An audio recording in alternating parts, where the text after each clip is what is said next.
തിരുവനന്തപുരത്തെ സംബന്ധിച്ച് പറയുകയാണെങ്കിൽ ശക്തമായ മണ്ണിടിച്ചിലിനെ തുടർന്ന് പൊന്മുടി അടച്ചിട്ടുണ്ട്. കല്ലാർ പൊന്മുടി റോഡിൽ 12ാം വളവിലാണ് മണ്ണിടിച്ചിലുണ്ടായിരിക്കുന്നത്. കമലേഷ് തെക്കേക്കാട് കൂടി തിരുവനന്തപുരത്ത് നിന്ന് വിവരങ്ങളുമായി ചേരുന്നുണ്ട്. കമലേഷ്, ശക്തമായ മഴ തുടരുന്ന സാഹചര്യത്തിൽ എങ്ങനെയാണ് തലസ്ഥാനത്തെ ഒരു സാഹചര്യം? തീർച്ചയായും ഇപ്പോൾ ഒരു മഴയ്ക്ക് ചെറിയൊരു ശമനമുണ്ട് എങ്കിൽ പോലും കഴിഞ്ഞ ദിവസം രാത്രി മുതൽ തുടർച്ചയായ മഴയാണ് തിരുവനന്തപുരത്തും ലഭിക്കുന്നത്. വൈകിട്ട് ഒരു 5:30 മണിയോടുകൂടി ആരംഭിച്ച മഴയ്ക്ക് പിന്നീട് ഒരു ഇടവേള ഉണ്ടായിട്ടില്ല എന്ന് വേണമെങ്കിൽ പറയാം. ഇന്നലെ രാത്രിയും കനത്ത മഴ തന്നെയാണ് ഉണ്ടായിട്ടുള്ളത്. തിരുവനന്തപുരം ജില്ലയിലെ മലയോര പ്രദേശങ്ങളിലെല്ലാം ചില പ്രയാസങ്ങളൊക്കെ ഉണ്ടായിട്ടുണ്ട്.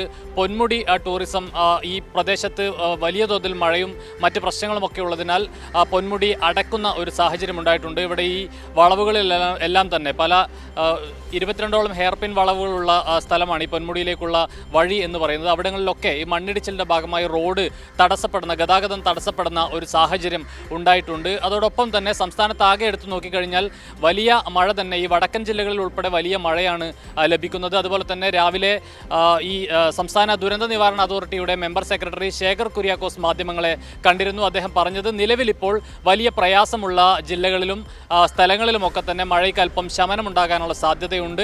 അതേസമയം വടക്കൻ ജില്ലകളിലേക്ക്, അതായത് ഈ ഒരു എറണാകുളം തൊട്ട് വടക്കോട്ടുള്ള ജില്ലകളിൽ മഴ വീണ്ടും ശക്തി പ്രാപിക്കാനുള്ള ഒരു സാഹചര്യമാണ് നിലവിലുള്ളത്. അതുപോലെ തന്നെ ശക്തമായ കാറ്റ് വീശാനുള്ള സാഹചര്യവുമുണ്ട്. അതാണ് നിലവിലൊരു വലിയ പ്രതിസന്ധിയായി അല്ലെങ്കിൽ ഒരു ആശങ്കയായി നിലനിൽക്കുന്നത്. കാറ്റ് അതിശക്തമായി വീശാനുള്ള ഒരു സാധ്യത നിലവിലുണ്ട്. മരങ്ങൾ കടപുഴകാനുള്ള സാധ്യതയുണ്ട്. അതുപോലെ തന്നെ അത്തരത്തിലുള്ള പ്രയാസങ്ങളും ബുദ്ധിമുട്ടുകളും അനുഭവപ്പെടാനുള്ള സാധ്യതയാണ് കൂടുതലായും ഇപ്പോൾ കണ്ടുവരുന്നത് എന്നുള്ളതാണ്. ഏതായാലും വലിയ തോതിലുള്ള മഴ തന്നെ കഴിഞ്ഞ ദിവസങ്ങളിൽ ലഭിച്ചിട്ടുണ്ട്. ഇന്ന് രാവിലെയും ഉണ്ടായിരുന്നു.